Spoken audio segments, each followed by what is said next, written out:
going on, y'all? Peace. Happy Monday. Happy Monday.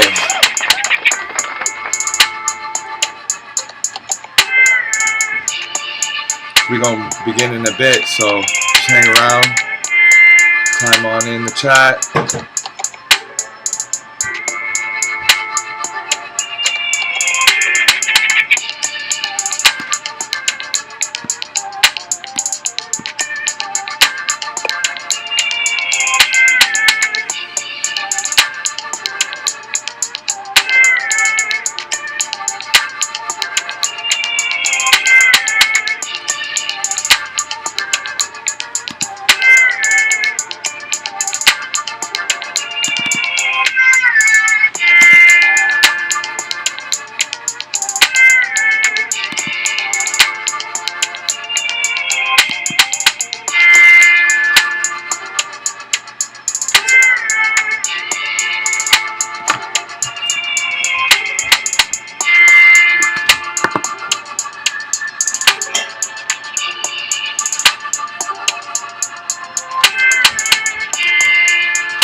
What's going on, y'all? Peace, peace, peace. Much love to everybody that shows support. Today we are going to be talking about how praying works, what it really means, affirmations, who you're doing it to, who you're doing it for, blah, blah, blah. We're going to get into some veg news. Usually I get into a little bit of veg news. What's good, everybody out there? If you're at work right now, I hope you're enjoying your work day. If you are elsewhere, I hope that you're keeping your head up. Right now, I'm currently opening up the soundtrack. If you guys produce music or scores for, little projects that you're working on or whatever, and you don't know about Soundtrap, I highly recommend it. It's a website that you make music off of and more. You can collaborate and all that. And what's nice about it is when you save the projects, they don't save onto your actual hard drive. So your computer's not going to get slower as you go. It's actually, what I'm saying? Arknella, what's good? What's poppin'? It's really nice because you don't have to worry about your own computer drive or whatever being all full up, you know what I mean? So let me show you guys right here, Soundtrap. Boom, move it in. So this is what I'm working with right now. This is what you guys were just hearing.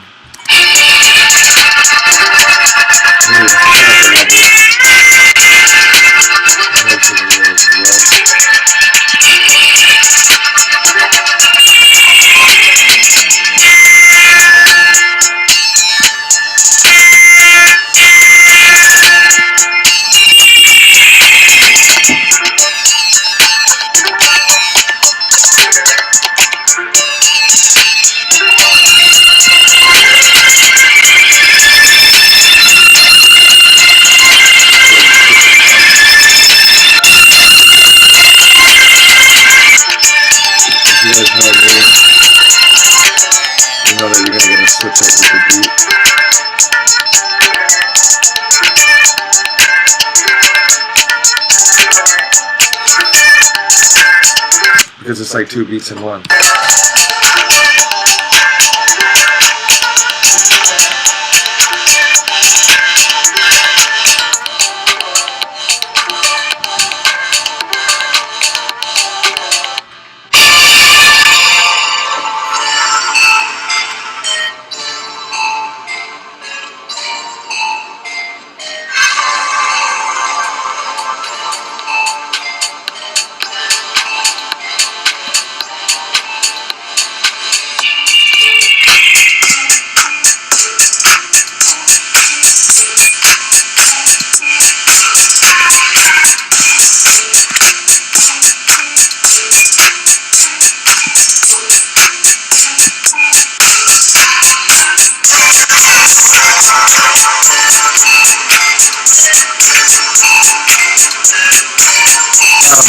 completely different from where we started.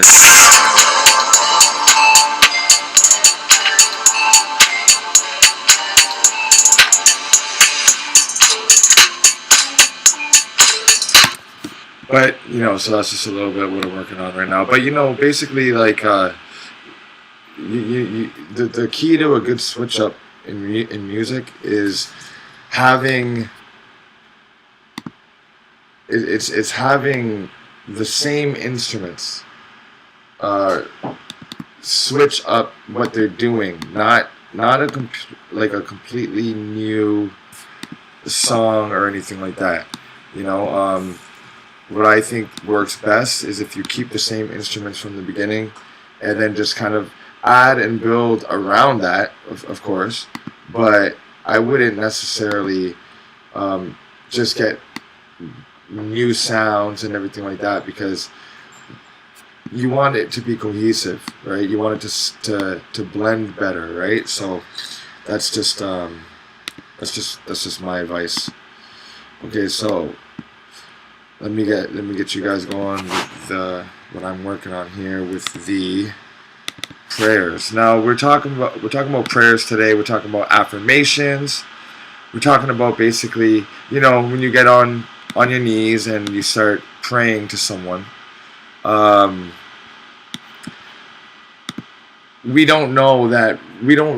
people don't really know what they're doing, or the science behind it.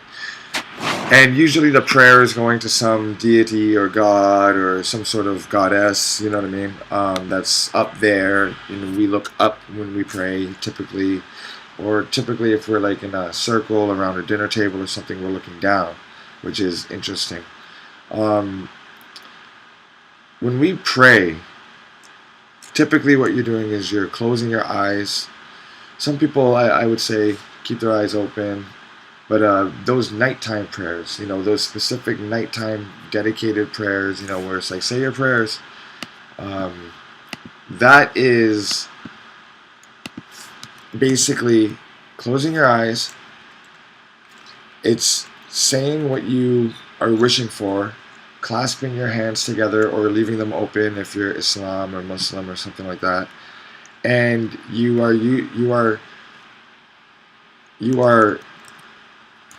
saying these words and you're vocalizing them. But even if you're not vocalizing them, I'm still going to explain how prayers can also work just mentally. Maybe we should start there. A lot of times when you are imagining a scenario, or you're imagining something happens, something turns out well, or hoping that you don't run into this problem, we usually, keep it into ourselves. And sometimes when we speak them out loud, that's what we would call prayers or affirmations, manifesting.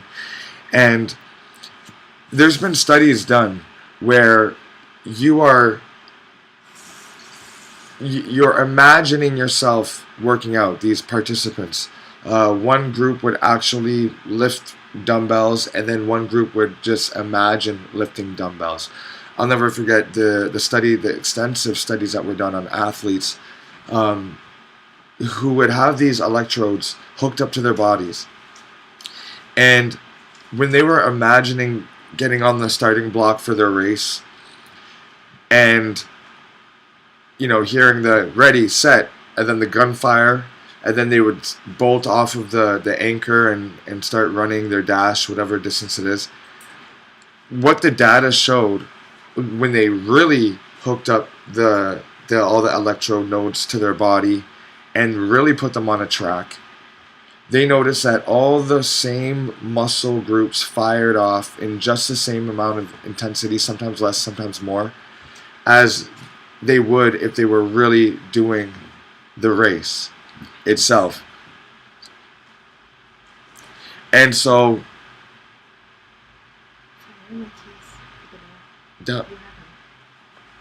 one second. No, I didn't. The dry keys you opened our door with my keys. No, I didn't. Here. Oh, then there's some in here. Okay, then give those back. I need those to open up. Yeah. What's going on, y'all? My bad.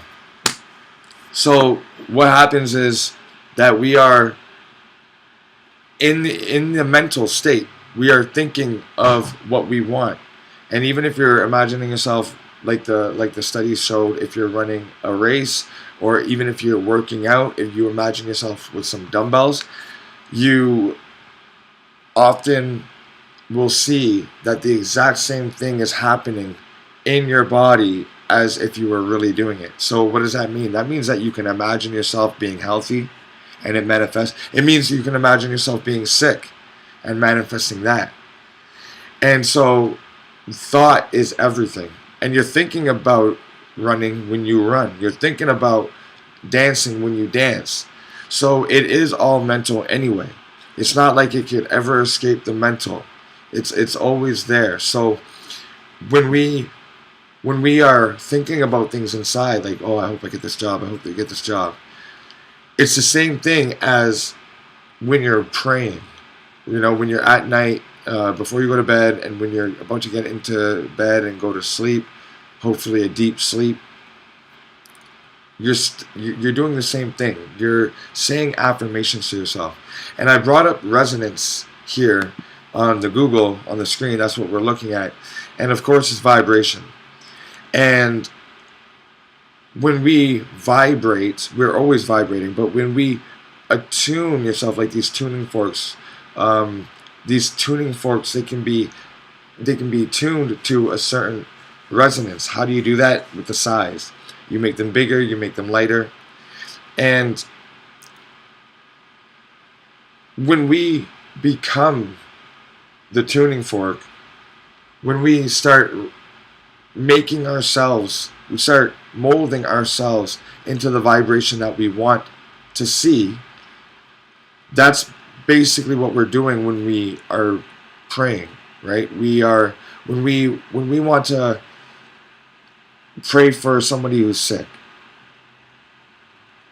we can think about that all day and we can just say it. But like in the studies that showed with the athletes, if we imagine the person getting better physically, we can see it in our mind, and we are acting towards imagining them getting better, going through rehab and walking again and talking again. That is more powerful than just saying it. So when we pray, what's happening? What's happening? What's really going on?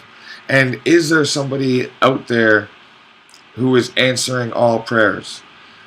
Well, you're going to get that in most of the religions that you turn to. You're going to have some person in the sky listening to everybody's prayers all at once. And I don't, I think all religions are based on the body, based on the stars. So I don't get into the validity of religions. But one thing that all religions have in common is that there's a way to pray. There's a way to communicate to that creator. And there is a way to receive the benefits of what we are praying for. But there's also a way to reap the negative rewards from prayer, right? I mean, you can imagine your day going badly, or just, you can manifest bad days. You can manifest sickness and disease in you or somebody else. So we have to be careful how we think of people. So when we are this, like, say, this tuning fork here, and we are letting out these waves, these ripples, these bands of energy, they can interact, like in my other stream that I did a while ago about about the Merkaba and about the spirit body. We were looking at these waves and how they could go into each other's frequencies. That one person's aura, his electromagnetic field, his torus field, can interact with somebody else's and change theirs and affect theirs. But that is not a physical thing. It's not like you're physically touching them or anything like that. It's the energy that we're putting off. So it's the same thing as prayer. And when we pray, and when we're thinking about it, and we're buzzing the prayer outward, the electromagnetics, the feeling, the energy, and we are radiating it, it eventually, people think there's like a person answering it, or like a barrier. But what it really is that you are changing the gravity, I guess you would say, like the how susceptible and how open you make yourself for that change. It's like being in a desert and you're in the ground waist up, and you start thinking of something and putting out that resonance, and that desert sand that is at your waist, it starts shifting and moving around. So now you can move in it, kind of like quicksand. Okay, the more you move, the faster you sink. The more you're changing your environment around you. And what's happening is that there's all these possibilities around you at all times. All possibility exists in the empty space, and that capacity, that never-ending capacity in that empty space, the potentiality to become anything, any situation, you are now programming that. You're programming it. It's like a variable, like in algebra with x is a variable, solve for x.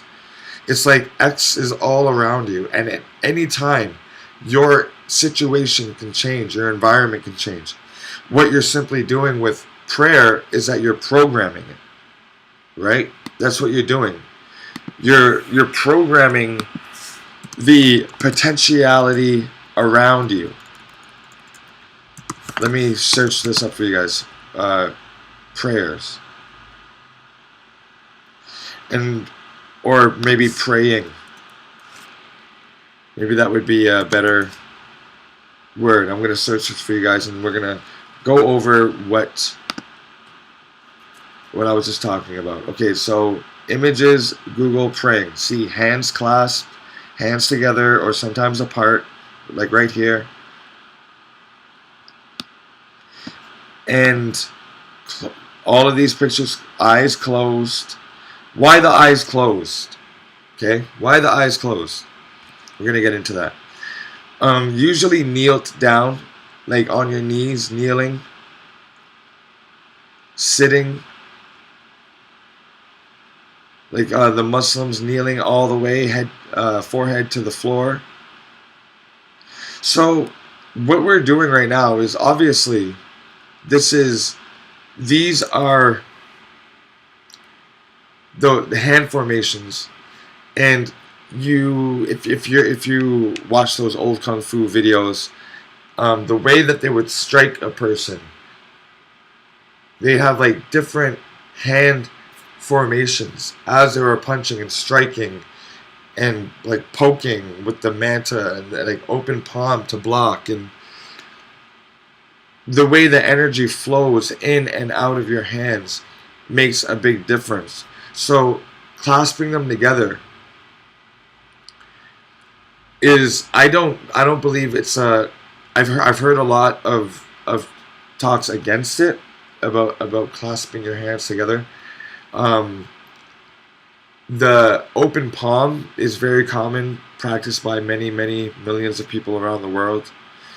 The energy comes in through one side of the body, leaves throughout the other, and some people just put them together like this, side by side. Eyes closed, and some cultures rock back and forth, and the rocking creates a movement with these. If we come back here, it creates a movement in the field, in the energetic field. You see, we have the tuning forks here. or like the sage smudger, which is basically the same thing, right? It's a different vibration.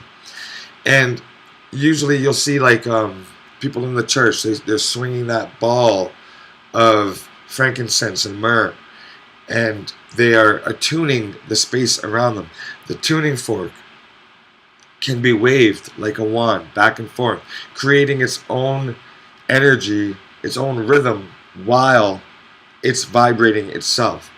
So when we pray, it's like chanting Om, Om, Om. But you can keep that sound of Om in the back in your mind and still have the same results.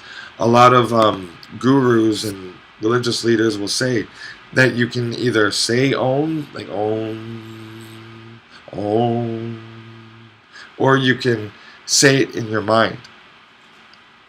Alright? And you can, and it'll be just as powerful. Showing you that the voice in your head has an effect on your reality. 1 second. Give me 1 second, guys. Just gonna get some water.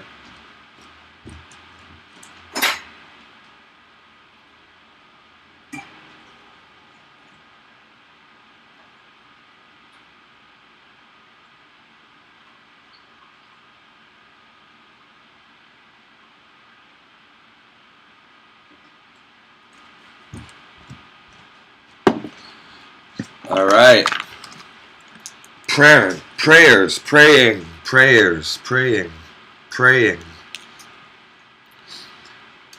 because you can pray on someone with your prayers.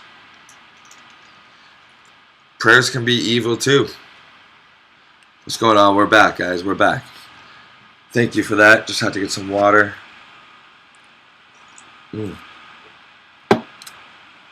Hope you guys are staying hydrated out there.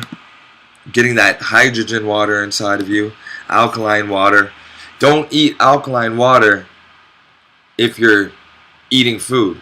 Alright? Like, if you're going to eat some food, don't drink alkaline water. Everybody's like alkaline, everything. Don't drink alkaline water if you're eating food. Because, well, now you're making the process longer, right? Your stomach is acidic, right? And you can get alkalosis too, y'all. So your stomach is acidic, right? And people say, drink alkaline water. But if you're eating, you want that stomach acid to actually, like, be potent, right? If you can get alkaline water in your body, do it when you're working out. Do it when you're waking up, or before you go to bed, or throughout the day when you're not eating, through a fast, but not with your food. We shouldn't even be drinking at all when we eat. Okay, firstly, that's first things first. And then secondly, we shouldn't be eating much like all throughout the day. So we shouldn't be having like non-stop food flowing through us. That shouldn't happen. We shouldn't have that. It's not good for us, obviously. So between those times that we're not eating, we should really be this is going to sound crazy, but you can eat or drink, I should say, acid water. I don't know if you guys knew that. If you guys have like a water ionizer, you could split the alkaline through the acid, and you can clean your face with acid water. You can clean your counters with acid water. You can water your plants with acidic water. And we're not talking much, right? Like, you can get like a 6 pH. It's just a step under neutral, and it's considered acidic.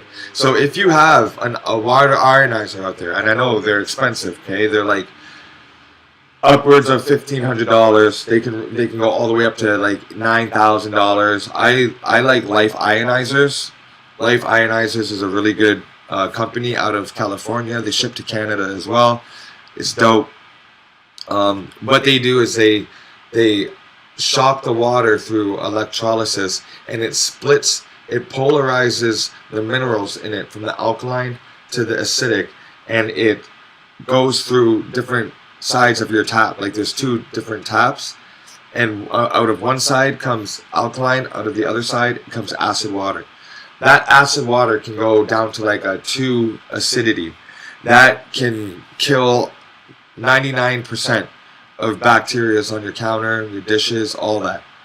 Your floors, your clothes. But the alkaline water is for the drinking.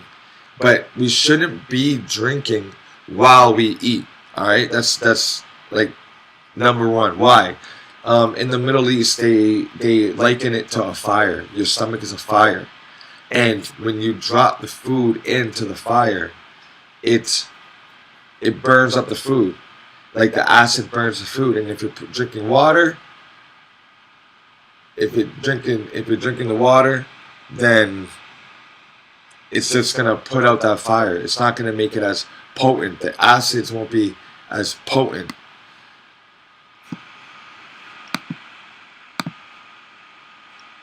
Alright, y'all. Let's get back to the meditations, the prayers, the affirmations. Why do we say affirmations? You know, if you guys know about affirmations, you guys know what's going on, y'all. Everybody in the chat. Peace, peace, peace.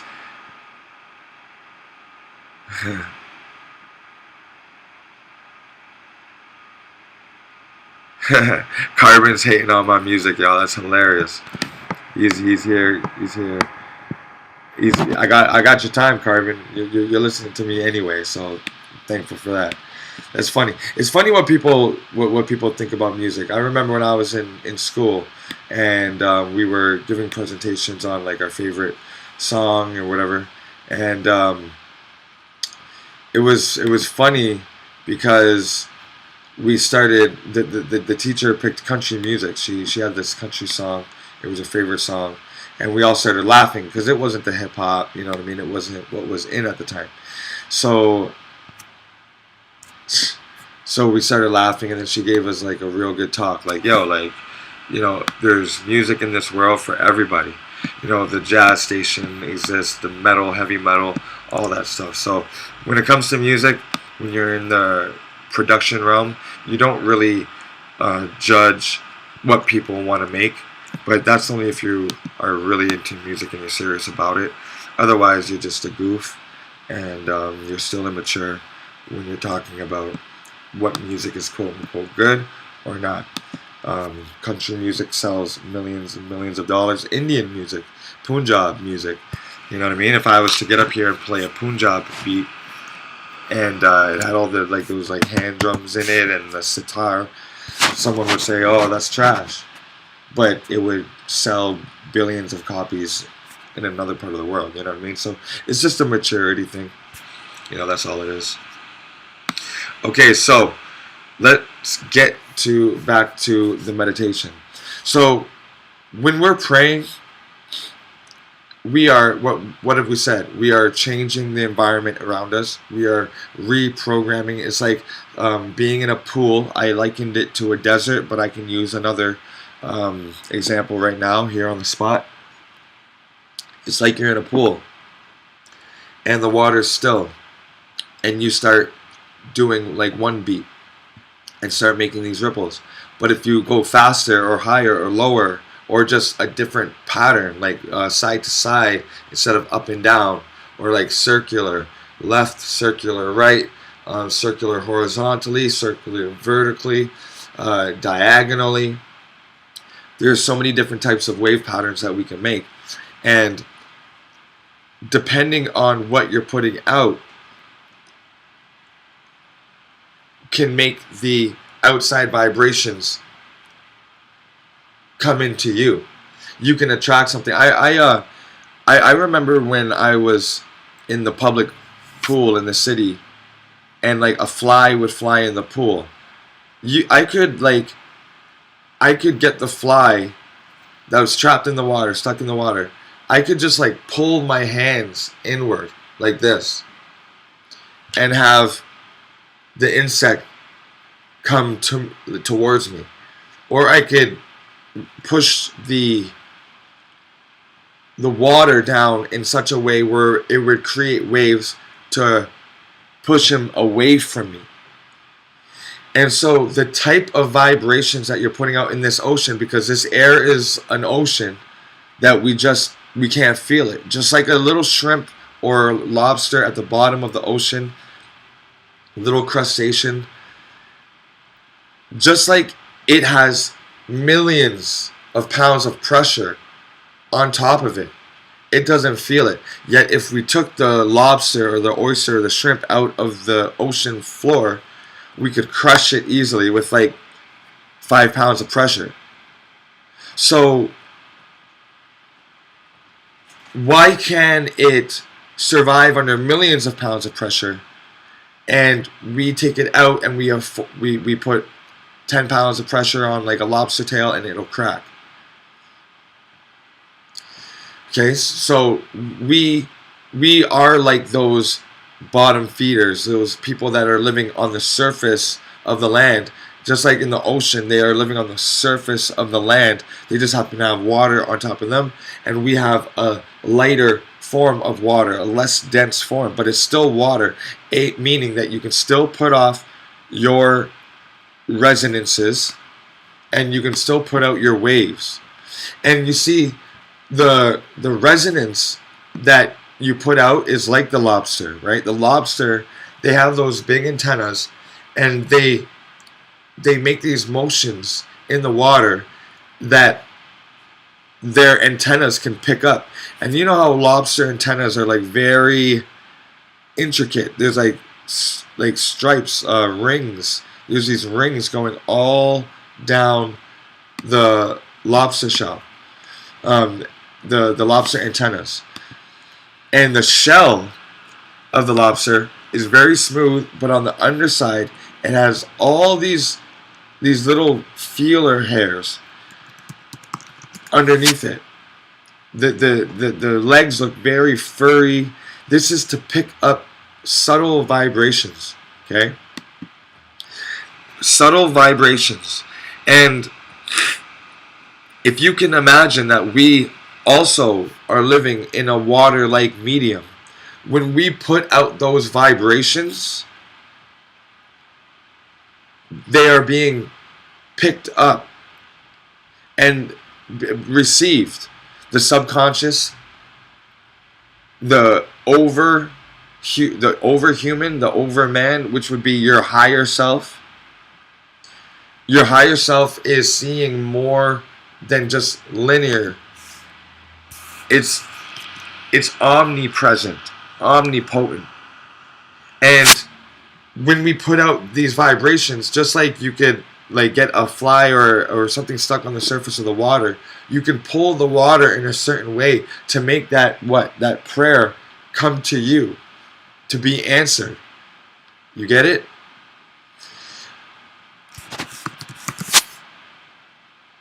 Dr. Emoto would pray on water. And the water he would take out of it. So say he would say a prayer of like love and acceptance, and then on another gallon of water he would pray for hate, negativity, whatever. Because like I said, prayers can go both ways, right? So you can have negative prayers and positive prayers. You can be a negative person or a positive person. And this is what I was talking about, the antennas of the lobsters being the tail of the lobster. It's so intricate, guys. If you ever looked at a lobster, it's like a walking radio station. It's crazy. It puts out these waves. It receives subtle vibrations with its legs and its feelers. These under swimmer feelers. It's what pushes the lobster underwater. It's crazy. They're a crazy animal, you know. It used to be a poor man's food, actually, before like the Industrial Revolution. Those times, poor people used to eat it, and then because things like bologna was coming out, these processed salamis and these pastrami's and stuff like that. They were coming out, and that was for the rich people. They would have them with their crackers and their tartare and their honey Dijon mustards and all that, and that was expensive. And then it flipped around, and now lobster's much more expensive than any type of bologna or pastrami. It's crazy. It's crazy how perception works. It's all about perception, right? So praying. When you pray, like I don't like to use certain words when I pray, like hope, or please, like please let them get better. Please, I hope that they get better soon. That's not the real way to pray. Remember, what we are doing is we are changing our immediate resonance, our immediate electromagnetic field around us. Remember the torus field. When we change that is changing our immediate reality. It is changing the reality that exists around us. And that reality is heavily dependent on how you are putting out those vibrations. When we sit and pray and we say, please, like, I hope that this person gets better, and I hope that my aunt, passes the test, and I hope that they can see me this year for my birthday, whatever. All these prayers that you put out there. What you're doing is you are tuning yourself to a certain frequency. Thus, the environment around you, immediately around you, is allowing, just like we can draw that insect on the top of the surface of the water, we can draw it towards us. Same thing with the new job, with the healing, with the wealth, with the creation of a business, with whatever it is that you program yourself for love, for acceptance, for partnership, duality, motherhood, fatherhood, whatever it is. You change this electromagnetic field around you, and that is your reality. Now remember, we're still going to hear on the news that this place is fighting and this place is at war, this person got elected. That would require a different level of thought. And to change something so big, so far away, your thoughts and prayers would have to align with each other's. And that is spreading your consciousness very wide and very thin. So it would have to be consistent meditation. With this type of prayer that we typically do, we are praying for the health of your family, like this right here. Your torus field intermingling with somebody else's. You're praying for the health of somebody else. You're praying for the success of somebody else. And usually it's in your own immediate circle. Usually it's people that you actually know, people that you see on a daily or a monthly or yearly basis, and you're praying for their well-being or their safety, health. And hopefully you're not doing it the other way, because that actually, what you put out, even if it's for somebody else, you still receive for yourself, right? If, like, you have to learn how to use the fire before you wish the fire to burn somebody else, and you're gonna get burnt too. So might as well wish nothing but positivity for other people. That way your reality, your immediate torus field, your electromagnetic signature is that of positivity, luck, chance, health, happiness, joy inside. You know what I mean? Inside the body, just truly happy. And we should be able to we should be able to recognize pretty quickly what because sometimes a negative thought can disguise itself as a positive one, right? Like if you are praying to get a job over the other applicants, then you're basically at the same time also praying that the other applicants don't get a job, don't get this job, right? If you want to win the race, and it's like out of you and 5 other athletes, you're at the same time wishing for 4 people to place second, third, fourth, and fifth, and not first, right? But we think about ourselves. We're self-conscious, we're self-aware, and we are self-sustaining people for the most part. I mean, some people are eating themselves into the grave, but not, not taking care of themselves, not, concerned about health, plant-based eating, low SOS, salt, oil, and sugar. Just eating chips and a lot of processed foods, right? So either way, what's going on, guys? What's going on? Please climb in, 2 Trill. What up? What up? Yeah, tap in. We're talking about prayers. But we don't really, because we're self-sustaining, hopefully, and not eating ourselves into the grave or smoking ourselves to death or whatever. We are sustaining people, and we want to. I mean, if we want to live positively and have longevity and vitality, then we want to also wish those things on others, so that it is at the same time programming our reality, our present torus field, filling that up with positivity, positive thoughts and situations and on people, and not allowing those negative thoughts to take shape in our minds, because we could have a negative thought come always from the outside in, and if we give that thought attention, and if we give that prayer, that affirmation, if we hold on to it and become emotionally bonded to it, then what's going to happen is we're going to have that cycling through our own heart. That negative that we're bestowing on others is going to also come back to us. What goes around, what goes out, what goes up must come down, must come back in, and must come around. Listen to that again if that was too fast. What goes around, what goes out, what goes up must come down, come in, and go around. All right? All vortexes, all angles.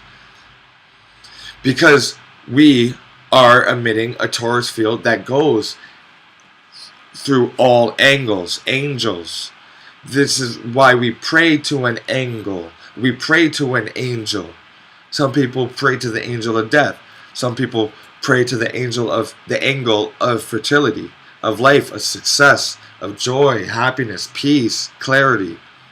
Which angle are you going to pray to? Which angel are you going to pray to? And know that what you put out is what you're going to get back in. What goes around comes around. Okay, so Dr. Emoto, if you don't know these, you guys should though. If you guys don't know, Dr. Emoto was I guess he was like a monk, or I guess you'd say like a monk, a Buddhist monk, or just deeply spiritual. Anyway, I think it was Dr. Emoto. The water experiment was just groundbreaking, right? And you guys, I'm preaching to the choir, but you guys can use this when you're talking to others about what we're learning today, what we're discussing today, is that by saying a prayer, it doesn't matter if it's to Jesus, Allah, Muhammad, Gabriel, Vishnu, Krishna, whatever deity it is, we are setting up a certain frequency and resonance So that's why we should really be praying to our higher selves, right? Our prayers, our affirmations should be going to our subconscious. There's nobody out there. It's all happening inside. There's no, you know, deity that's going to hear and judge us and are acting on us and reacting to us. We are putting it out.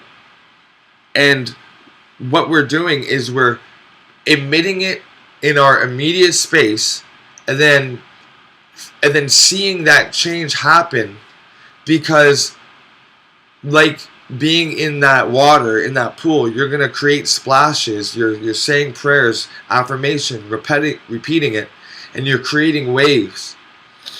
And we're going to eventually begin to see in the water, in our life, we're going to see what it was that we're praying for. But the same thing can be done with affirmations. At nighttime, I put on affirmations sometimes, like happiness affirmations, success affirmations, confidence affirmations. And if you don't do that when you're looking in the mirror, when you're brushing your teeth, or when you're on the bus or on the train, on the way to work, or wherever it is you got to go, you repeat these things, these affirmations that you want to see. And that way your subconscious starts creating that. Because your higher consciousness is going to give you what you want. It's always going to provide you with what it is that you're saying. So if you're coming from an area of lack, like I wish I could afford this, and I wish I could be like this, I wish I could do that, then you're putting out the vibration that you don't have it. You're putting out the vibration that is something that you need. But your subconscious and that your overman, your higher self, isn't going to receive the affirmations as you're saying it. They're going to receive it as you're feeling it. We usually use the words to invoke a feeling. Right? That's why they say, like, sticks and stones can break my bones, but words can never hurt me. Right? Because it takes a lot of words to be able to, like, it takes something very mean to hurt someone. You know what I mean? If you say, hey, on the street, oh, hey, what's going on? And then if you walk by and say, oh, you're a piece of oh, you're fat, you're disgusting. Well, the less you know that person, the less it's going to hurt. But if it's a close family member or relative, they're going to definitely feel very bad because they're close to you, right? But those words,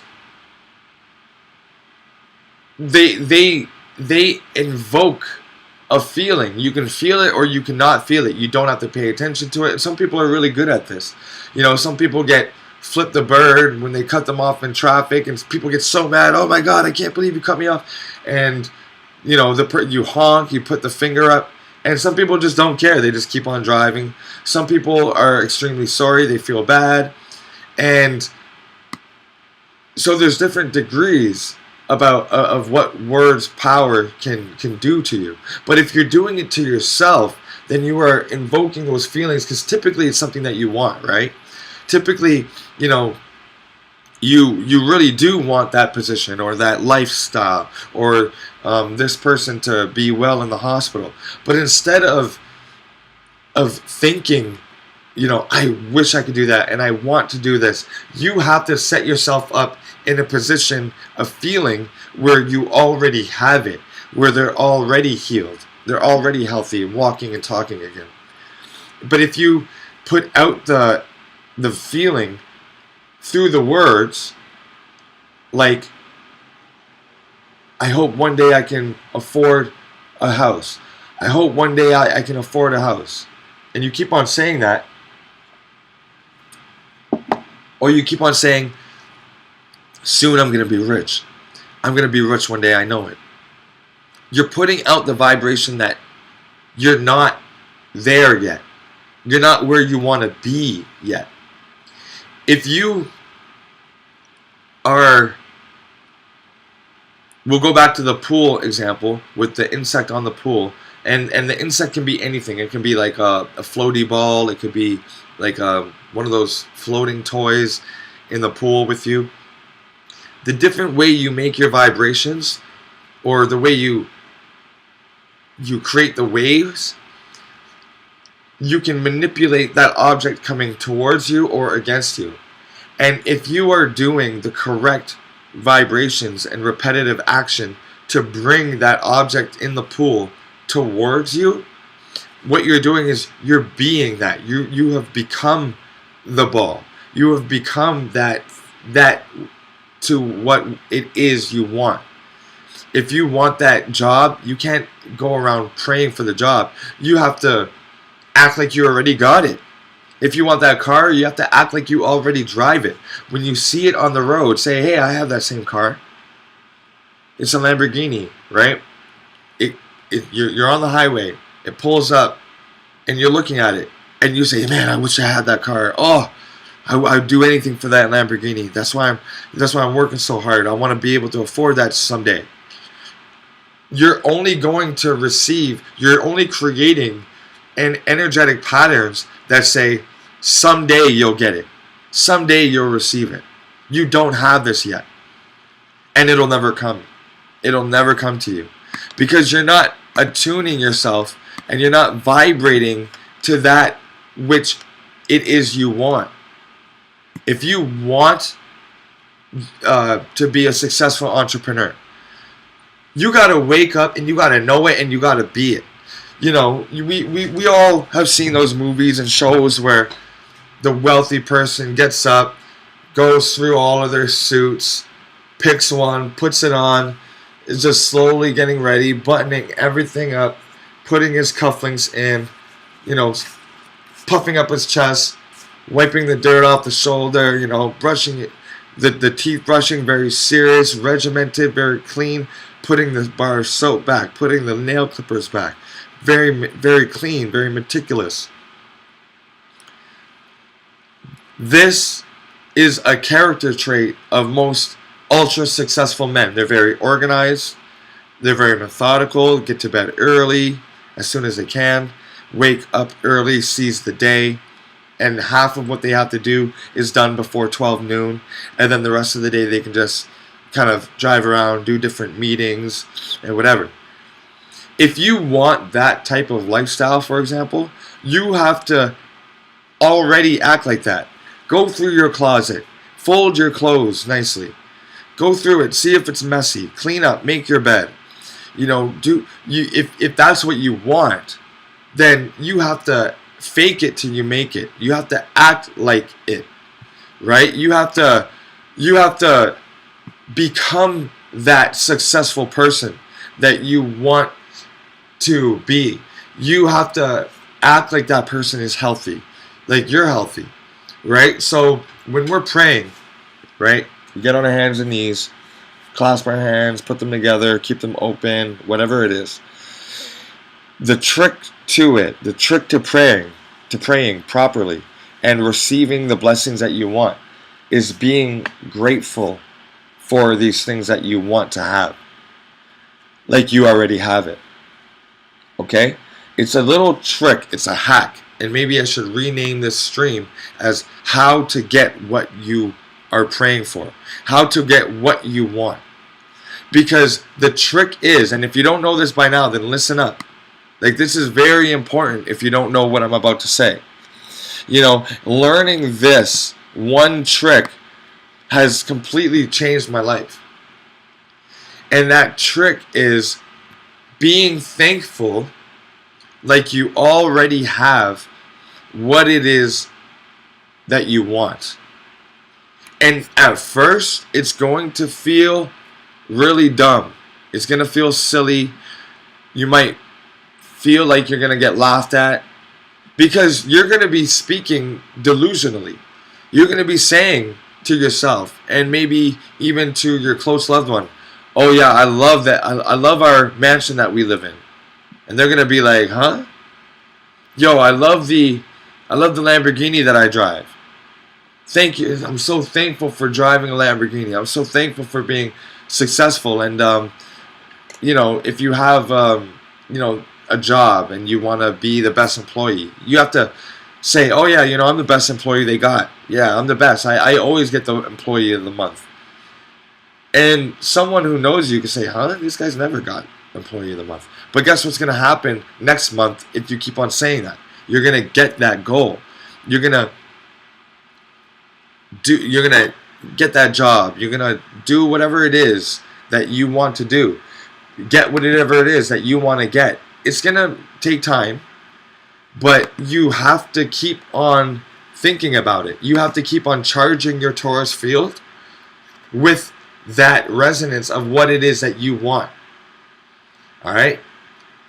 Fill up. If this person on the left is blue, and a couple months later they're hoping for a job, right?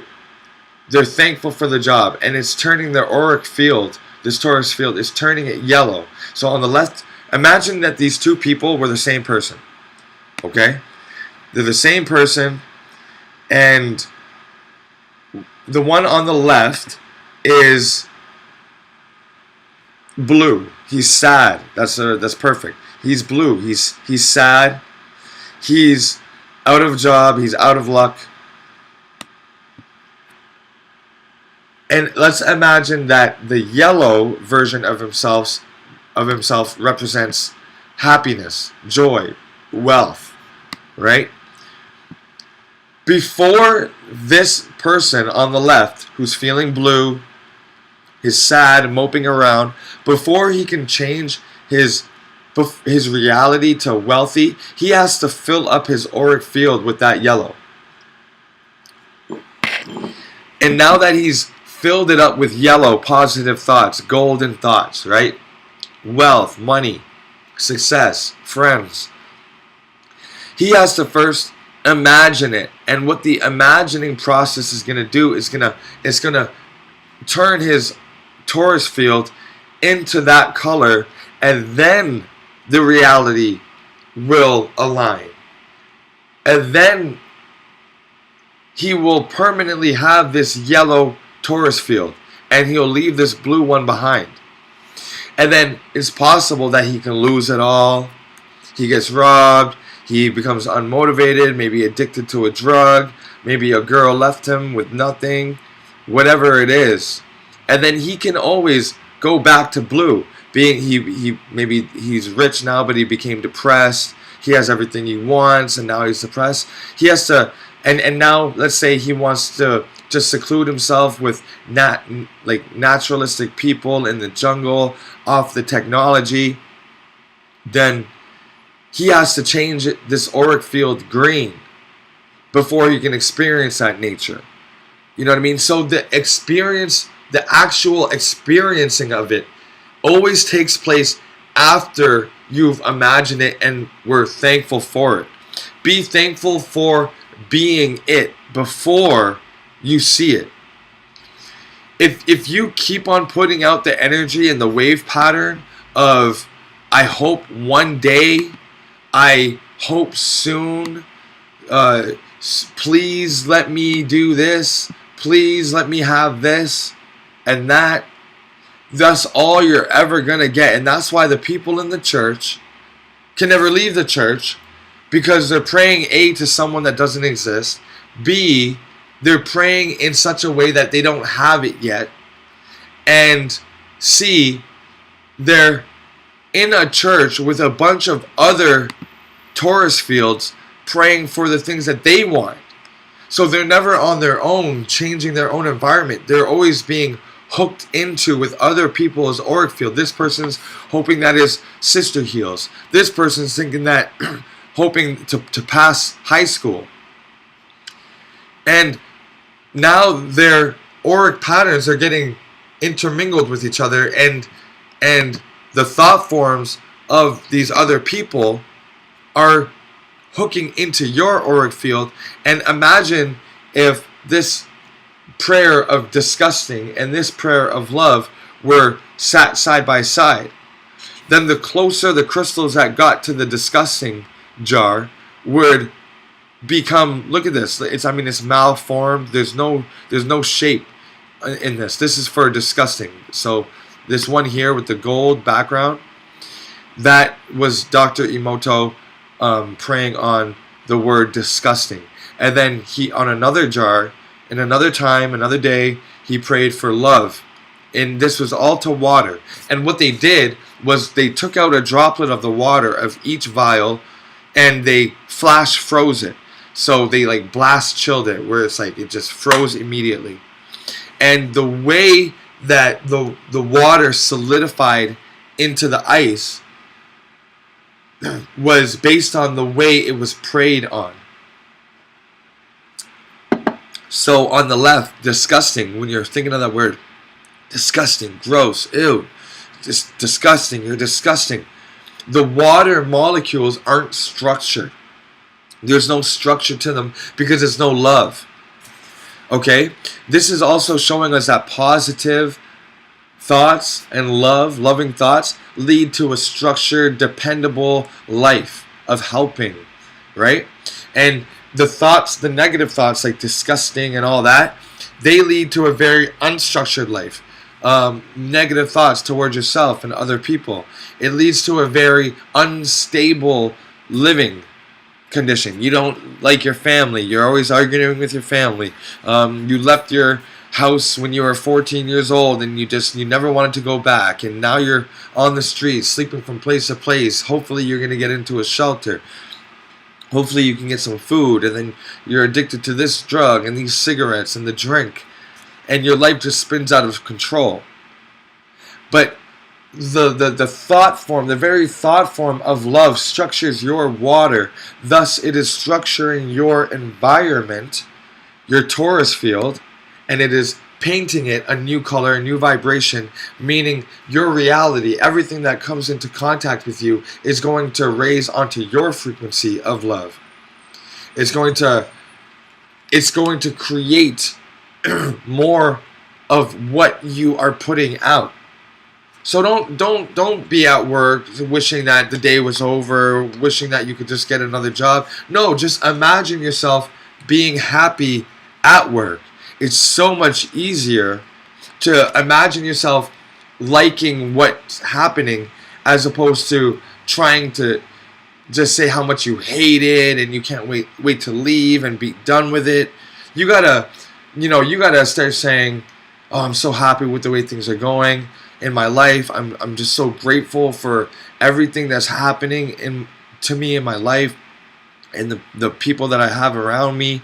I'm so grateful for this job and for this business, and I'm so grateful to have customers and people that understand me, and so grateful that the world is shifting towards a plant-based diet. And what we're doing when we close our eyes, when you see me doing that and I'm closing my eyes, what we're doing is we are shutting out the outside reality that we are creating, but we're shutting it out for now. Because remember, if you're living in your house, right, and you are praying for a bigger house or a more natural house or a smaller house, a more peaceful house dwelling area, and we are opening our eyes and we're saying that it's kind of like a discrepancy, right? Like you're saying thankful for this house say you want to live in a house on the beach.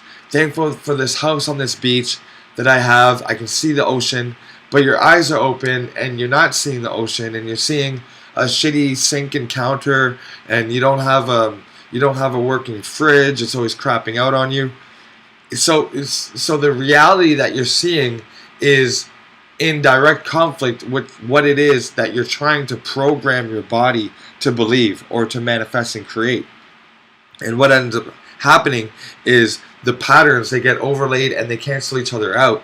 So your prayers aren't as effective. Your prayers aren't as effective because your eyes are open to what already has been manifested and what is. And you're trying to change what is and go towards what it is that you want and what you're imagining. So it's easier to just close your eyes and get into the blackness, that fullness of space, the fullness of ever expanding consciousness inside of you. that place inside that has no boundaries. You can go as deep or as far as you want inside of your mind and body and your soul and awareness, right? There's no barriers. And so you close your eyes and you make these affirmations, and you're rocking back and forth with it. You're creating a resonance pattern in your reality, and you're not seeing anything of what was. You're only focused on what will be, or and taking what will be and having so much faith in what will be that you are being thankful as if you already have it. Because you know that if you put out prayers of affirmations of positivity, and you're going to get what you want, and because you're grateful because you see your reality shaping. For example, I'm so happy that tomorrow I'm going to go into work and I'm going to get that promotion, or I'm going to fix this relationship. I'm so thankful for it. I'm so thankful for fixing the relationship, for fixing the broken pipe without any problems. I'm so grateful for the war ending. I'm so grateful for my grandma healing.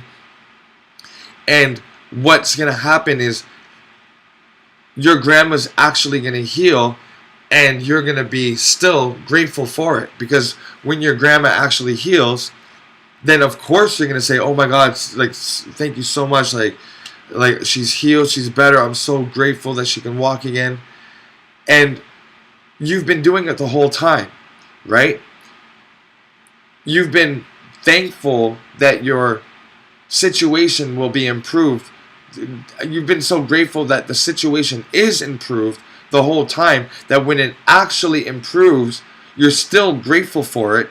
But you have to have as much faith and belief in it being healed and your situation being fixed as you do after it comes. So say you find a $5 bill on the ground. Here's a $5 bill.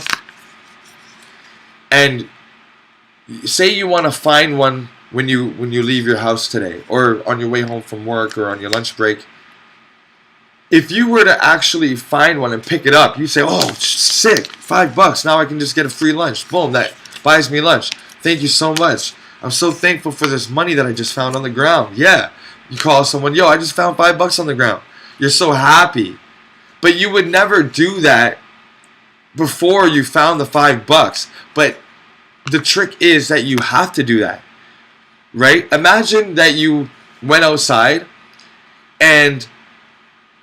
or you stayed inside. Say you were in your bed, even better. Say you're in your bed and you imagine yourself walking to work, walking to school, walking home, driving home, whatever it is, stopping at the gas station. You see $5 on the ground. You pick it up and you're imagining how happy you are, how good you feel, so much so that you pick up the phone and you call your sister or your mother or your boy and you say, yo, I just found $50 on the ground. And they say, word, yo, let's go drinking. Like, yo, come over right now, buy me this. And then you say, well, I didn't actually find it. I'm pretending, I'm doing this kind of thing where I'm like pretending that I found $50 so that I could make it actually happen. Your friend would be so confused, like, wait, you have $50 or you don't have $50? I don't have $50. I was just imagining it. Nah, get the fuck out of here, nigga. Like, why you wasting my time? Hang up, click. That's how weird it would be. But that's how you have to be. I'm not saying that you have to go make a call and let anybody else know. In fact, the less people that you let know about your dreams or your aspirations, the more likely it's going to come true. Studies have shown that the more people you tell your plans, the least likely it is for your plans to come through. All right? So, but anyways, when you're manifesting that $5 or that job, you have to be so thankful in that meditation. You have to be just as thankful as you would be as if you actually bought that Lamborghini or got that job. You have to really feel it. You got to feel the happiness. And I'm telling you, that trick has changed my life. I mean, from being an entrepreneur, growing the business, multiple locations, followers, it's been crazy because I read a book called The Science of Getting Rich. And I remember all the chapters, and I recite a lot of the things on a daily basis, and it says everything that we talked about today. That there is a consciousness, a thinking substance that permeates all space around you and in you, and it is programmable, and you can program it by being thankful for it. And when you're thankful for it, that's when it comes. And then, of course, you say thanks to it, and then you're thankful for another thing, and then another thing. And then watch how everything that you're thankful for just comes into your life. It just comes into fruition because you're being thankful for something that hasn't even appeared yet. And when that happens, the universe provides it.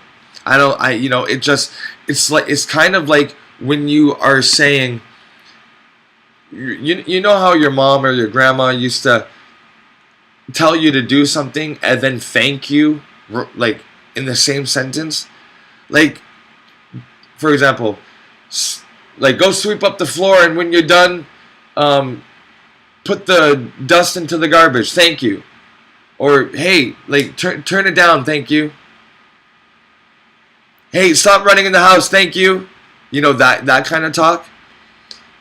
Hey, can you go upstairs and make your bed, thank you. That kind. You are now more inclined to do that thing, aren't you? Be honest, aren't you? Aren't you more inclined to do that thing that you are saying thank you for? If somebody says, hey, wash your dishes, don't leave any mess in the sink. Don't leave any mess in the sink. Thank you. And then they like leave and go to work, right? Hey, before I come home, like my dad used to say, before I come home, make sure that this is done, the baseboards are cleaned, make sure that you pine saw the stairs. Thank you. You leave a note. I used to wake up to notes all the time. Make sure, the grass is cut. Make sure that the baseboards are wiped and that the pictures are dusted. And then at the bottom of the note, thank you. When you say thank you, someone is more likely to act in your benefit, right? And they're more likely to do that thing that you're asking. So when you say thank you to the universe in your prayer, which is really yourself, your subconscious, and your higher self, it is more likely to appear, because why not? It's always going to give you what you're asking for. And being thankful for it creates an imbalance. I'm going to have to do a whole I'm going to do a whole presentation on this. I'm going to get the board out so I can draw on it, so I can show you guys how it works. But basically, be thankful when you're praying. And don't pray to anybody but yourself, but your reality, your subconscious. Program yourself, program your own reality. And be thankful like it already happened. Be thankful as if you have what it is that you want. Because when this happens, like I said, you receive the blessings faster. Get that book, The Science of Getting Rich by Walter E. Wattles. He has a lot of iterations like it, like The Science of Being Great, The Science of Being, other titles as well. Yeah, man, so we went deep in on the praying today. We talked about how, we put off electromagnetic signatures, and the type of vibration that you put off attracts or repels. And if you are always praying or tuning yourself and vibrating from the state of lack, like you don't have it and you wish you did have it, then you're always gonna get that reality of wanting it. Meaning you're never gonna have it. You're just recreating more reasons to still want it. You're gonna be losing the job, things are going to be happening that's fucked up. It seems like it's happening to you, out of your control, because you're praying from a please, may I, please let me get this, please let me have this soon. So you're putting out a vibration of, I don't have it and I want it. So the reality that's going to be created for you is a reality that keeps you saying, I don't have it, I wish I had it, and that means that you'll never get it. Then we went into the Dr. Emoto water experiment with how praying with love can make your life more positive. And when you're praying, bad thoughts on someone, negative thoughts on something, or if you're thinking negative, like you won't get the job or whatever, there's going to be no structure to the water, to your molecules, to your reality, and it's going to like fall apart. You're going to have a lot of hurdles to jump over.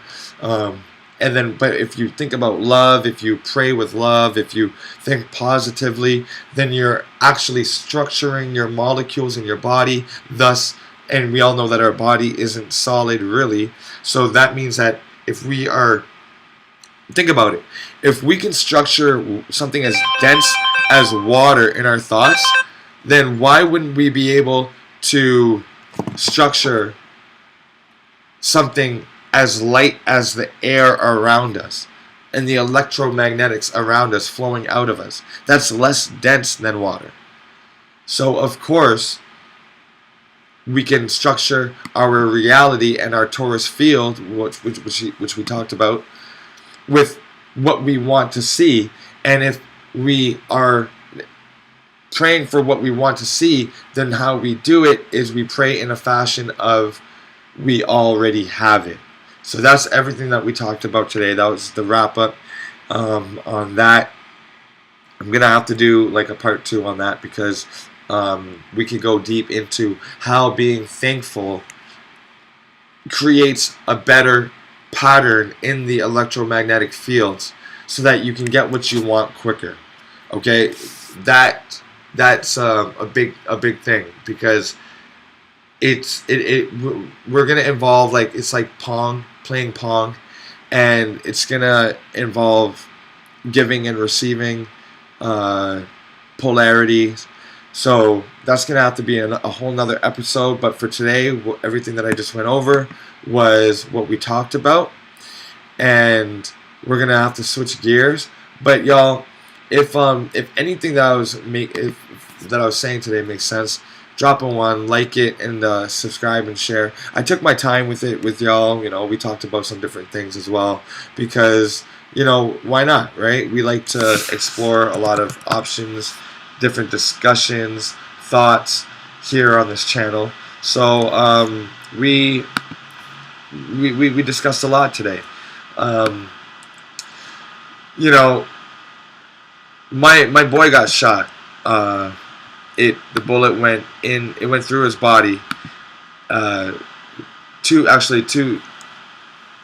of my homies got shot in the same incident, and one went right through the collarbone, missed his neck by like 3 inches, and then my next homie got shot, and it went through his stomach, and it missed every vital organ. Okay, and he needed to be in a wheelchair, and he was in the wheelchair for months, and his therapist, because you kind of get that kind of service provided here in Canada with our healthcare. You get to talk to somebody about it if you want, about how it made you feel, because it's traumatizing, right? So he was talking, and the therapist said that there was like a pattern of aggression. You know what I mean? Go figure. And they recommended that he stop eating meat. And that slowly evolved to him going vegan. And it was the blood the carnage, the fear, the slaughter of being murdered. We were eating that. We were wanting that. Well done, medium rare. And we're eating this negativity. I mean, if we can think negative thoughts and it changes our body, what makes you think that you can't eat something negative and have it affect your body negatively and your mind and your soul resonance, your electromagnetic frequency? Of course it's going to, right? So if you're eating negative food, if you're listening to negative music, if you're reading negative things and watching negative things on TV, then you are going to feel that, live it. You're going to create it. Breakouts, skin irritations, aggression, be more aggressive towards people when you are eating meat. We're talking about how prayers can change somebody else's life, change your life, change molecules of water. Of course, something like a piece of steak that has blood in it, basically a big scab, you eat it, and all of those negative emotions that the animal was feeling that is now locked in its body and changed its molecular structure. Of course, when we put that into our aura field and we digest that, of course it's going to make us more aggressive. And basically have that aggression in us, and we don't know where it's coming from. Think about that. We are eating aggression. We're eating fear. We're eating death, decay. And when you think about that, that degrades your body enough. Now, when you eat it, now you're really, really decaying yourself, your own body. So that's why we always end off with VegNews, or typically we'll talk about something positive that's happening in the plant-based world to try to shift people off of what they're currently eating if it's animal-based. Because remember, guys, we'll switch the screen for this. Guys, remember, this shift towards plant-based eating is it's for the people that aren't there yet. People that are watching this is really comfortable with eating vegetarian things, vegan things. I believe that my following is mostly, I think most of you guys are plant-based, nearly plant-based, 100%. That is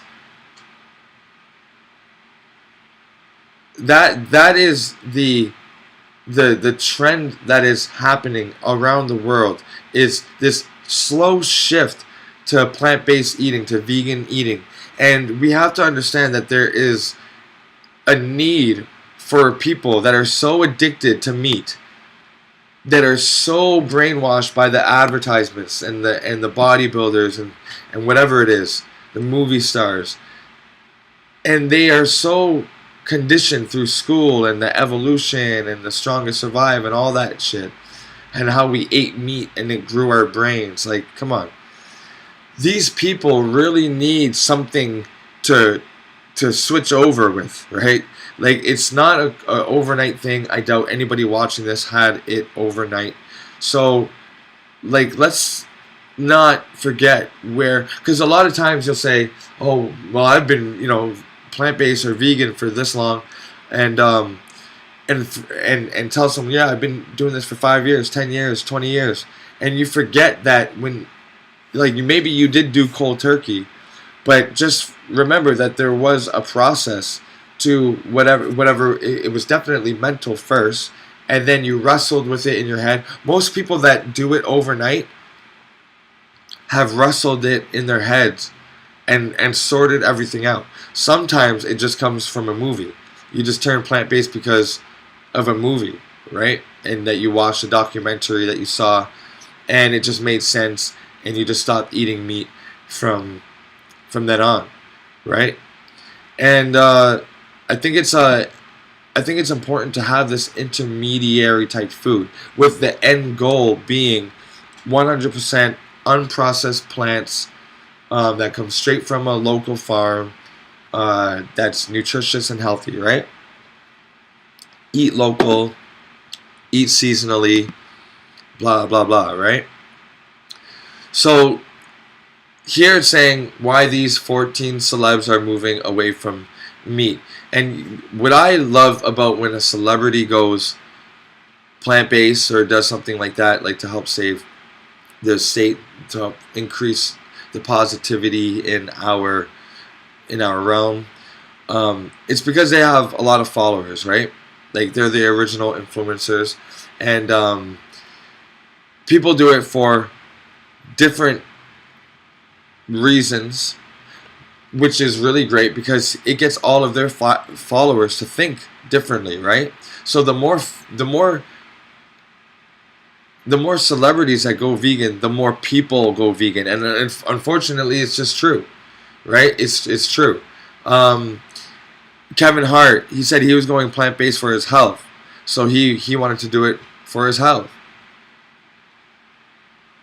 It says Kim Kardashian, but I can't even take that seriously. Either Cardi B. I think they're just doing it for the trend, and then they'll have like a like a beef burrito behind doors when the cameras aren't watching. Leonardo DiCaprio has been in this direction. He's 90% there. No. He's saying. Okay, he says Leonardo DiCaprio is almost plant-based. He's invested in a lot of plant-based companies, but he's not himself yet. And these people have like millions of followers, right? And I mean, I just don't get it. I don't follow people like this. I'm not a celebrity like Katy Perry. I don't even. She's like a robot or something. She's some sort of AI or something. But all these people, like most of them are doing it for the clout. Some people have been plant-based, but like I said, what I like about that is their followers get to wake up and say, "Huh, like maybe I should do what they're doing too." You know, if they're wearing this, I want to wear that. If they're not doing this, I don't want to do it. So it's good and it's growing, right? We are the plant-based world is not slowing down anytime soon, and this is good, right? Because like we were saying before, what this stream was about with the prayers and just creating a vibration through the prayer, through the words that invoke the feeling. It creates a vibration of health and love and care and compassionate thinking and action, as opposed to just selfish doing what you want because of your taste, just eating it or wearing it because it looks good or tastes good. It just it puts off a vibration in your body. Animals are more drawn to you, I find, because they're not sensing that vibration that you're putting out, that you eat death and destruction, right? That you eat, and we can debate this. Anybody that wants to debate this, we can set it up. There's no getting around it. It's just when you switch to a more plant-rich diet, you feel better, and it makes you want to go full vegan, plant-based, natural, whatever it is. It makes you want to get off the animals more and more. The more you add in, the more you want, and the more it doesn't make sense why to eat anything else, because when you eat other stuff, you feel like trash. And if you don't know that you don't feel good, then that's even worse, because once you don't know how good you feel once you feel good. And that sounds weird, but when you go on a fast and you have an enema and you eat well-balanced foods, nutritious foods, get a lot of sleep, and you feel really, really electric, and you feel full of energy, and you're thriving, you will only then be able to say, I don't ever want to feel like I was feeling. You didn't know that you were lethargic. You didn't know that it was hard for you to wake up. You didn't know that your back hurt. You know what I mean? You feel so good that you hopefully don't want to feel any other way, so you don't go back to what you were doing and eating before, right? So if you're not plant-based, or if you haven't tried it, try it. Figure out where you're going to get all the food that you want, just so it's interesting for you. The fruits, the vegetables, the grains, and just see how you feel, and give yourself like a nice 3-month window, 3 or 4 months, and just completely cut out the dairy altogether. Okay, because when you cut out the dairy altogether, that, you know, dairy is usually the last to go. The milk chocolate, the milk and the coffee. It seems so harmless, but it really is. It's not that harmless.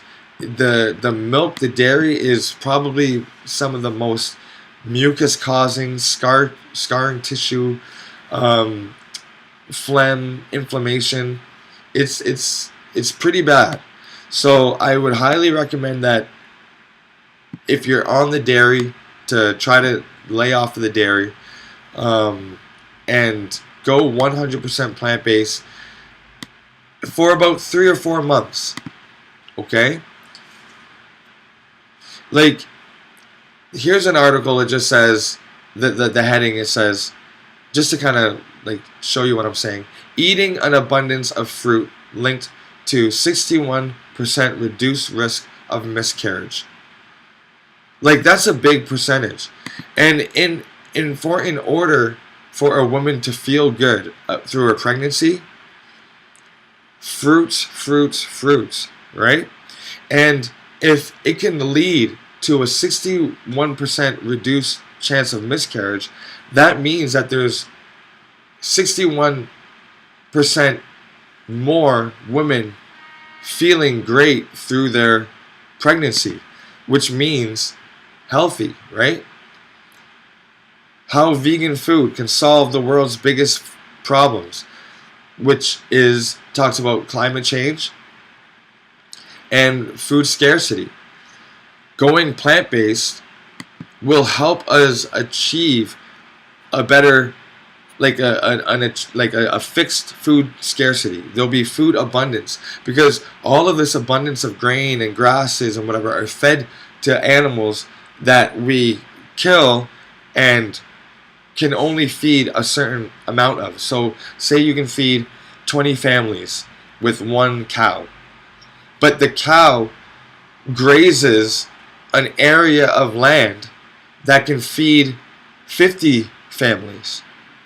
So we are using more land to feed less people when we raise cattle and other meat, other livestock. Also with the gas in the air, the pollution or whatever, the cows, they're just farting all day, burping and shitting, and it is expelling a lot of gas into our atmosphere. So a lot of benefits all around the board when you go plant-based.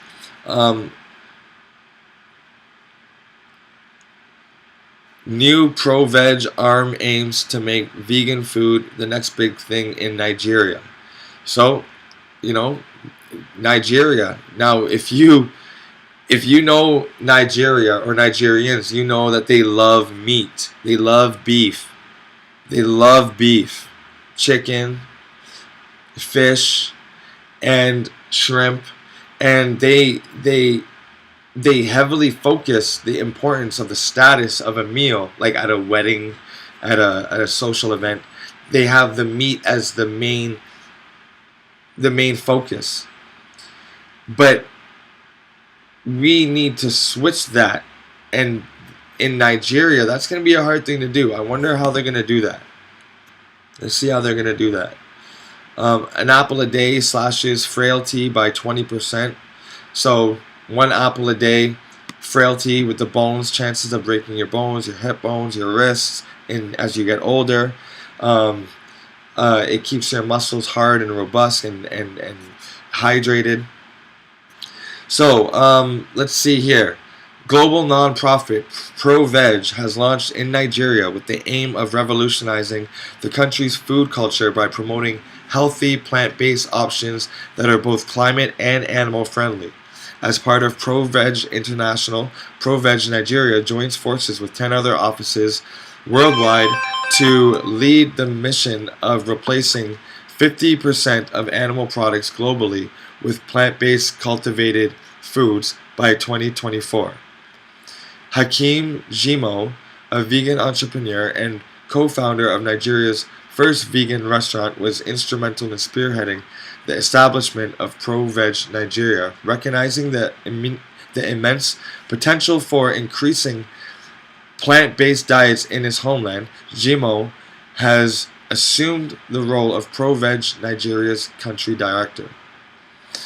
It's about time, he says. The numbers. Nigeria is set to become the world's third most populous country in the next couple of decades. But time is not on our side, he said. To truly address climate change and health epidemics, we need to shift our diets today. That's why the team and I are thrilled to be launching the ProVeg Nigeria operation. We can take our work to a whole new level and expand our reach and impact. So it's like, once you start that compassion ball, you can't stop it. And I've always said that. Once you start caring for the planet, the animals, your body, once that caring, that putting it in the priorities, once that starts, it never stops. It never, ever stops. And that means that, plant-based is winning. If you're out there and you're thinking like that you have to argue people and you have to like defend and try to change someone's mind, and we're going to be talking soon about forcing beliefs versus living your truth, you can repel a lot of people, and you don't have to do that. Look, people are going to eat what they eat until they can't eat it no more, because the trend of plant-based eating is going to be the new norm. Plant-based is taking over everything, everywhere, because it's cheaper for the governments. There's less inoculations, less sicknesses, less sick days off, more contribution to the GDP, more purchasing. When you make something healthy, we're on a health trend now, the whole world. So, active wear has gone up. And it's a trend that is going up and up and up, because as these people raise their kids in a healthy, active environment that is caring about animal rights and the environment and our health, it's going to spread until the point where its laws are made. And you can't import or slaughter meat. You can't slaughter meat in your own country. This is happening. Okay, so this is the last article I'm going to read here. It's 25 accidentally vegan snacks you can find at virtually any convenience store. And this is crazy, because a lot of people say, yo, you're vegan. Well, what do you eat? You know what I mean? Here's 25 things that you didn't even know were vegan, that even as someone who consumes meat, which I don't judge, I've lost that. I've dropped that side of me where I judge what people eat. I know that veganism, plant-based eating is winning. It's gonna be the future. There will be laws made, and I guess meat is gonna have to go onto the black market. But even if you are a plant-based eater, check this out, okay? Hit the like button if you are watching this, and please share, because this is good for people to know. Number 1, Oreos. Oreos just happen to be vegan. It happens to be one of my favorite cookies as well. Pringles is vegan. You just gotta check the ingredients of the different dash seasonings that they use. Like a sour cream and onion would have that cream in it, modified milk. Takis, Takis hot, Fuego. These are like corn-based chips, and they are vegan. Pop Tarts. I don't know. Not not. I don't know about maybe America, but in Canada, Pop Tarts are not vegan because they have gelatin in them for the filling inside to make it like jelly like. They use like cow ankles and other gelatin parts, other cartilage parts through the skeleton of the pig. They boil it, comes to the top, it floats because it's fatty. That's the gelatin. But Pop Tarts, um, I don't know. They're not. Let's see here. This is Amazon.com. It's not Canada. Flour, corn syrup, dextrose, soybean. It should be at the bottom. Okay, well, it doesn't look like cracker meal. It looks like in America, the strawberry flavored, or maybe all flavored in America, are, but I believe in Canada they have gelatin still in them because we are behind the times in a lot of ways. Let's see here. Doritos, sweet, spicy sweet chili, and also there's another one like sweet heat or something like that. The black Doritos, those are vegan. The Fritos original are vegan, or any other flavor that doesn't have modified milk powder. Fruit by the Foot is vegan. Ritz crackers, I always knew they were vegan. Love having those with some peanut butter or some almond butter, cashew butter. Really nice. Sour Patch Kids, and also a lot of Maynards or whatever, that candy brand, like sweet, like cherry bombs and fuzzy peach, Maynard's fuzzy peach. Those are all vegan as well. Ruffles original, or like ketchup, or any other, like all dress, any other chip without the modified milk. That's what you're looking for, is modified milk or whey. Smarties and other rock candy. Those rock necklaces, the bracelets, all those things are vegan. Nature Valley, the ones without the honey, any ones without honey is vegan. This says apple crisp, cinnamon, maple brown sugar, peanut butter, pecan crunch, roasted almond. They're all vegan. Lay's original and any other flavor like ketchup or maybe some dill pickles don't have any animal byproducts in it. Uncrustables, I've never even heard of these. Wait, oh yeah, I have, with the peanut butter and jelly inside. These are vegan, so if you like the Uncrustables, boom, pick those up. Haribo, so like the worms. A lot of candies like these don't have gelatin in them. So this says sometimes search to find candy that has no gelatin. So discovering these gelatin free got them happy. Bagels. Most bagels have no egg. A lot of people have asked me, well, you know, what bread do you eat? Can you eat bagels? Yeah, bagels, they have no milk in it, no cream, nothing like that. So maybe some of them might have honey in it, but just check that. 85. Now, not all dark chocolate is modified milk or milk ingredient free or whey free. A lot of times they'll put whey, milk, modified milk, cream, whatever it is, casein. They'll put something in there. So just always check before you get the dark chocolate. Don't assume. Like, for example, Lindor's dark chocolate or Ferrero Rocher dark chocolate, those chocolate candies, those are dark chocolate, yeah, but there's still milk in it. The Cliff Bars, most Cliff Bars, if not all Cliff Bars, are vegan. They're at virtually every gas station so you get them at Walmart, wherever. Um, Triscuit is vegan, and any other flavor that doesn't have modified milk, like the creamy ones. Um, but yeah, Triscuits are vegan. I eat those, and so are those. What do you call it? Those vegetable thins. Nabisco graham crackers original. Most graham crackers are vegan. Lots of cookies in the store are going that way. Snyder's pretzel pieces, the jalapeno. It's not jalapeno cheddar. I love these. They're a nice little treat. Sun chips. A lot of Sun chips are dairy free, so check that out. Swedish fish. That's another one that's gelatin free.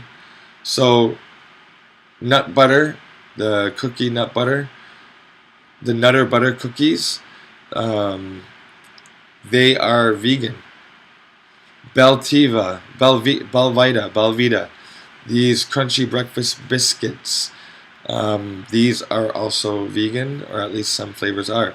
So that's just like a little list. There's much more actually that I thought that would be on this list that didn't make the list, but that's even better. That's letting us know that we are moving in the right direction. Positivity for your Monday.